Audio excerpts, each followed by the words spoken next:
budget committee sene yaziteeka kugula ambulance kuzimba amasomero. Museveni alwana nti bazizzeeyo agenda aziweroko 300 billion. Speaker wandemesereza okugenda mu maaso bw'ogenda mu treasury operations vote 130 bateekamu item others. Can you imagine nti oli MP olina amagezi n'oyisa budget nga mulimu item others mulimu lubowa kyovola bwe ntandise bisokolayo tebanzizeemu kunzikiriza kwogera. Nze si omu kwabo ababeera mu parliament nga bagandise zino zidde wano njanye ebintu ebiri serious naye n'abo abazikyusa bw'obageraageranya ne Museveni eggwanga lirina okumanya olwaleero ani mufere kuba MPs ne president nti gwe okwate sente z'omusolo oziwe local construction company y'omuntu kuba yemulemeredde okulaninga ozijje ku ambulance ozijje ku masomero ozijje ku malwaliro ozijje ku nguudo abakazi baagala okukola bridge. So kati abakabe naale mu kibi kyabe balinganga robot obawulidde nga bonna baganye. Of course tugambye no speaker n'agamba yes naye era basigaddemu bakyagenda mu maaso. Chairperson wa committee ya budget omala otya okusoma ebintu byasomye ng'okola omutwe gukola bulungi n'omala n'ogamba nti naye nzikiriza ebya Museveni iriere oba okyali chairperson wa budget committee. Museveni agamba tuwero kosede tuziwe rubo pineti tuzijje ku bintu byosomye ebiruma abantu n'omala n'ogamba nti nawakubadde nsomye bino ebintu ebiruma abantu naye sente nziwadde Museveni kubanga yoroko bakwano benga abantu ba mismanaging company eyo kati kuteka sente z'omusolo. Kati Museveni akoze campaign mu bantu abaka abo babbi olwaera abantu bayawule wakati w'omubbi nti sente zebawe z'omusolo kati zigenda mu company z'abantu. Museveni agambye ebyogula ambulance ebyogula kikono na priority yenga government. Museveni returned this bill accusing Parliament of corruption. He said their Parliament is destroying and distorting his development agenda. The trouble is that many MPs don't read. Those who were cheering Museveni were doing so because they didn't have enough information. That's why I made only one submission. 770 billion reallocated. Near half of that money, 300 billion, is going to Rocco, a private company that has been mismanaged by its proprietor, but they are Museveni's friends. They didn't allow me to proceed to the next point. Because the next point, money was being moved from what Museveni calls debt servicing, and debt servicing there meant Ruboa of Pinet. So these MPs who are cheering, today he has them. See, they are moving money from buying ambulances, constructing schools, health facilities to give to Ruboa, money from workshops. So really, it's entirely up to the public and those MPs who have been cheering Museveni. He has said MPs are thieves. Now the country must judge between Museveni and MPs.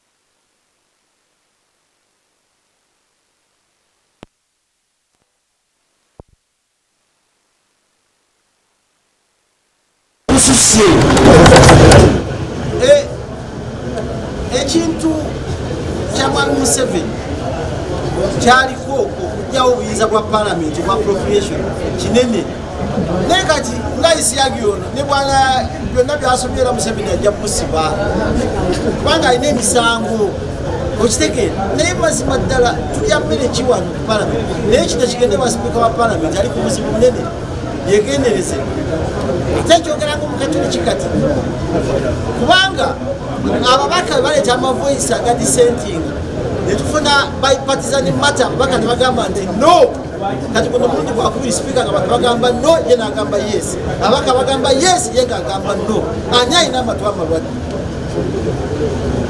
mufune emigo mutukube mulinda ki ababaka mbajjemu emputwe bagiwulire obutawulira kyabaleeta wano tusiba ku mmeeza wali kusayininga tebawulira n'abajasi babali bakaba baziga omungambo Roko yajja mu Uganda nga eze kuzimba kereziya y'ennamugo y'abakatoliki bwe yamala okuyita mu Italy nekwata business etambudde ne bali bayisa sente za Roko wano kyali irregular nasaba mukama wange yavaako kati ne muga tugende mu kooti ne batakiwabuza twalina okugenda mu kooti nga opposition kubanga yali speaker yali model tayiwa yakiyisa mu kyamu era nga ali mu house nokola ne procedure yayitamu nganfu mutukube munonye emigo mutukube ngabe Kenya abantu bajja kuvamu obusimu balina mu baba balumbe waka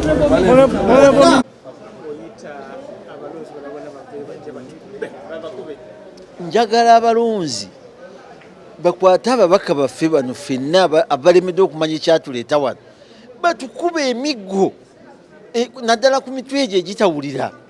Omuntu omubaka atula mu Parliament ne bagamba nti wa roko bilioni 3 naye towa ddwaliro ly'Evira Maria naye kalungu kyamuliibwa ambulance naye oziwe omuzungu yajja okuzimba Namugongo mu 69 nga banzaala. Ekyo kijja tuyambako nga bwe kiri e Kenya okugoba amateeka agajjanga ga kisiru bwe gati. Omubaka wa Parliament n'osoma ebiwandiiko byonna ng'ono chairman wa budget n'olaga ebirungi ebiri mu nsonga ze mwakola ate n'ogamba nzikiriza gavumenti byegamba Museveni okutujjako obuyinza bwa appropriation mu Parliament. Bwonzijjako obuyinza obutematema ssente obondekedde ki bannange mutukube mubasange mukubeyo ku mwenge gye bajja basaba obulumu mutule mututwale speed n'empale nga ziri eri nga tamale emirundi bwagamba. I am saying it has helped Kenya and the president had to change all his mind on the bad tax laws he had brought. Let them find us, whoever is making mistakes, including me, lynch us thoroughly. Hit the head everywhere. They come to ask for votes, lynch them, chase them away, pour water on them. A man comes on the floor of Parliament supporting denial and the failure to give Karungu Hospital money for the ambulance, then you give the Roko construction, which came in Uganda in 1969 to build Namugongo a shrine at the cost of the citizens of Uganda. The only remedy is that's why Kenya is getting better. And they will come when you are drinking places. In the church, you wait for them as they get out, start lynching, they take off. Some will not even manage running, like me. bali begabidde amalwaliro ku bitundu byabwe kanata ababaka abatali ba budget committee bakoleki mbadde n'omubaka omukyalo wena kapiripit minister n'angamba nti naye amalwaliro gonna ge babaze nga gali ku bamemba ba budget committee. Aba budget committee ebirungi byonna bigende mu bo lwaki tukola equal distribution of resources and wealth. Mpagira president okukomyawo etteeka lino kubanga abantu babadde beefuddeko nga bali mu cheap politics nga tebafa ku kintu ekiyamba bana Uganda. President abagambye amakubo ngeri kuba eriva Essembabule Matete okugwe Masaka werubalwanira nga tebalikolanga ekkubo erigenda eriva Engora nerigenda Serere nerigwamu Esoroti lwaki tebalikola. Sente zonna zonna zibabadde beegabidde singa bazikwata ne baziteeka mu makubo ago ne tukola amakubo ne tumanya nti budget omwaka oguddako tugende mu masomero omwaka oguddako tugende mu malwaliro Uganda egenda kubanga ekulaakulana. So yagamba nti bayongeramu bilioni 7.5 bilioni 7.5 kubakulako just bilioni 2.5 okweza akatabali kakatya kamu nenga kona bakoze biyamba bo nga tebigenda kuyamba gwanga ng'eggwanga. So nze ndowooza kino kye tuliko kye kituufu era katugende tuteese wadde sirina right eronda ndi ex official nenja kubeera mwomo nga nkubira abalonda. So I want first of all let me kanjugende ne kusha Roko mpulire bakulu nga boogera ku Roko government parliament eno yennyini nze nga sinabeeramu nga nkyali mu bivulu. Parliament eno yeyayise etteeka resolution egamba nti bagule emigabo mu kampani eya Roko. Bw'oba ogula emigabo mu kampani eya Roko yajja mu 1969 emigabo gye baagula bagibaliramu ssente meka. So sente ze tuwa Roko za migabo egyagulwa nga kati government egenda kubeera shareholder mu kampani eyo. Kuba government ebadde efiirwa ssente ng'esasula Roko okukola ebintu n'edduka n'egenda. Ne kati ssente wetuba nga tuli ba shareholder amagoba agaba gakoledda ku kkubo lye tukoze government ebeera efunako. So kirungi okulaakulanya ebyaffe okusinga no ambulance weziri soko je we have never allowed the challenge that thing in Parliament. Mulembe kozesa amaanyi gammwe twachallenging ekintu kya Roko wano ne kola teyaliwo kyali procedure nchamu naye ddamu nga oli wano nga minister ayogera ba youth nkuliko nange wabavubuka ati era ogenda okudefendinga mu Parliament ndako njagala sente za Juakali kubanga ne beba ambulance abasinga ze baba baziteeka ku empira bagitunda. We want to know in English. One, to thank the President for his visionary leadership. First of all, if you look at the budget as it was, members of budget committee had allocated themselves hospitals in their constituencies. Only their constituencies. In Masindi, there is no single hospital added. In Bulisa, no single health center added. Why are they doing selective development of health centers? You can verify, you look at the budget, you have it, you verify. So I want to thank the President for that. Then too, I'm challenging my elder brother regarding local payment. Government agreed to invest in the East Africa pipeline. Also, government agreed to invest in ROCO as shareholders. So we are buying shares from a construction company so that we have our own construction companies which will contract and bid for jobs, and then the profit made remains here. So it is good for the young people. Young people will get more jobs. The engineers are going to get jobs. The drivers will get jobs. So let us congratulate Uganda for getting shares in one of the biggest construction companies in the world. First, ask me the question. So what happens in the cabinet? Are you blackmailing Parliament? There is nothing like blackmailing the Parliament of Uganda. First of all, I'm also a member of Parliament from Karamoja. One thing that we have to know, the truth is that when the President, the cabinet comes up with a budget, we are not supposed to come to cabinet and to Parliament and do our own appropriation. And we take things for granted because by the time it comes back to Parliament, we come to detect this. But the President has mentioned very well in his letter that 3.7 trillion has been going on. This has been a habit. There is no way, even if you're an owner of a house and you realize that you put something at this position and you want it to be in that position, because the President knows that in each of these regions there are a number of health centers, there are a number of roads that have to be constructed, there are a number of facilities. And then someone comes and sits down and says it has to go to Nakapiripit because I'm a member of the committee. What happens to the rest of members of Parliament? Seungu and Semujju are here making noise, but they have forgotten that the people who are moving this money are trying to put the things for them to come back to Parliament, which is wrong. I don't want to have everything because I'm in the committee to go to Nakapiripit. Let it be done in the central place because it's evenly distributed at the committee level. So then the issue of the committee members, let me tell you, not every committee members of budget should be stereotyped, okay? There are those individuals who are used to do this, and if they are there, they should be brought out very clearly that this person and this person, some of them already are in the courts of law. We know what they did. They were brokering, they were becoming kayungirizi between the budget leadership and also, the budget committee and the MDS. This is criminal. We shall not accept this, and this is where the problem comes from. So putting money, even me in my own household, if I put something in a place and I know I want to come back and find it the way it is not good for someone else to come and remove it and take to his house without even me as the government knowing where it's going. We are not crucifying the members of the committee. Not all of them did this. There are those individuals. Let us ring fence and say these are the individuals who did this. But we are saying we want even distribution of resources to be taken to every part of this country. This is what NRM does in this movement. Parliament.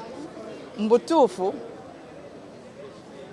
kyogerako bwe kiti abantu ababaka ba Parliament abali mu committee sigamba nti bonna nga bano abadde wano boogera si bonna babadde mu nsonga eyo y'okugira nga bakayungirizi eriyo bali ababadde mu committee naye nga babeera makati ga MDS ne ministries ne committees then basolooza ssente bamanyi okugira ne bagamba teeka wano ssente naye n'ekirala naffe abatali mu committee nze ni minister ogenda okulaba nti health centers zonna ze babadde bateese mu budget zigenda eri ababaka abali mu committee yoka eya budget olwo ffe baminisita abatali mu budget committee tulifuna di health center. So ekintu tukireke nga bwe kiri president nga bwatulagiridde tukole even distribution buli wamu awatali health center bateekeyo health center.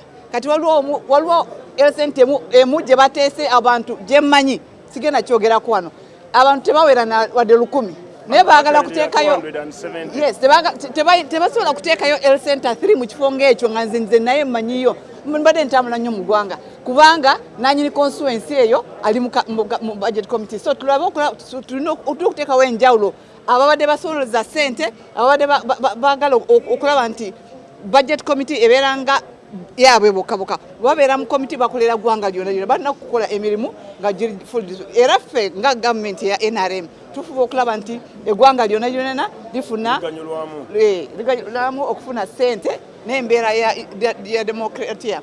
His Excellency the President yatugamba bwe yasanga zino ssente eza kabineti eno n'atugamba kati mulaba ekkubo eriva wano okuyita emityana lino ligende emityana paka Fort Portal.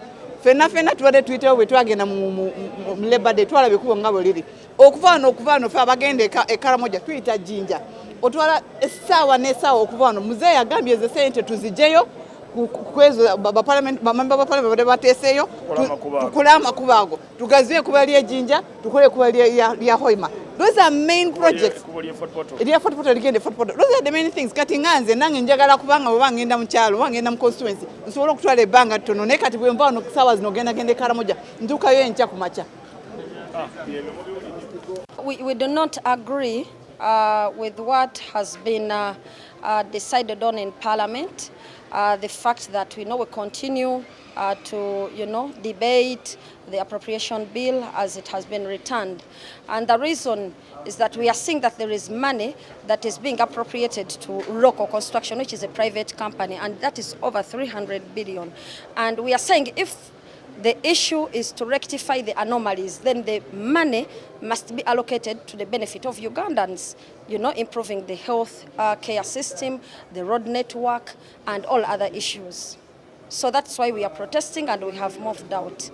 Apart from that, which other issues are budget? We saw the chairperson of budget, we saw the Minister of Finance. Yeah, we have seen members of the committee, especially the chairperson of the budget committee, the former, conceding, meaning that maybe here and there were some anomalies that were done in the previous allocation, and we believe that if there were anomalies true to that, we accept that the same should be rectified, but in a proper way, in the interest of the people of Uganda. The President is accusing you of being corrupt. Are you in line that the Parliament is corrupt? There are individuals who are corrupt.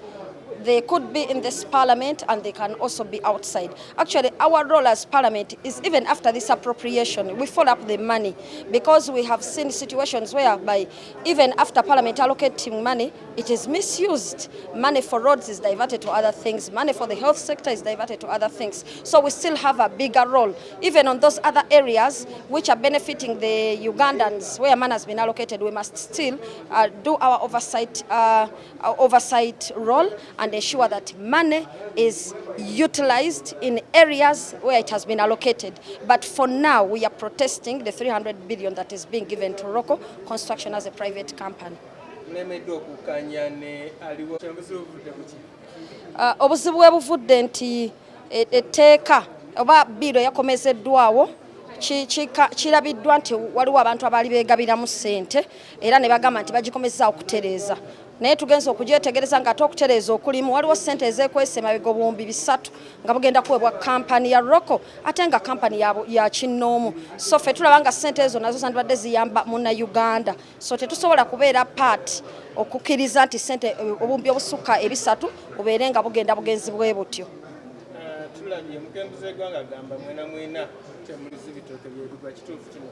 Ensonga y'okulwanyisa enguzi yeetaaga kukwata n'amaanyi kubanga tuyinamu abantu abasobola kubanga beenyigira mu nguzi ng'ate bali mu Parliament ate ne bweru wa Parliament wamu ne executive gye bali. So n'olwekyo ffe kye tugamba nti tulina kukola kituufu.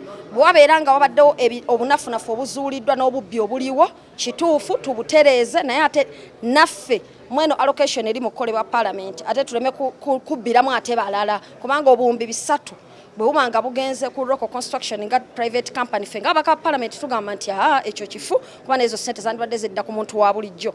Naye era okwongera okugoberera ssente bulijjo Parliament ebadde ng'eyisa ssente naye tulina okukakasa nti ssente ezo zigasa omuntu wa bulijjo. N'olwekyo tujja kugenda mu maaso nga tugoberera ssente zino. So tekiri nti Parliament just yo nti be batwala ssente naye wiru ya executive naye okulaba nti ssente zikozesebwa bulungi okugasa bannayuganda.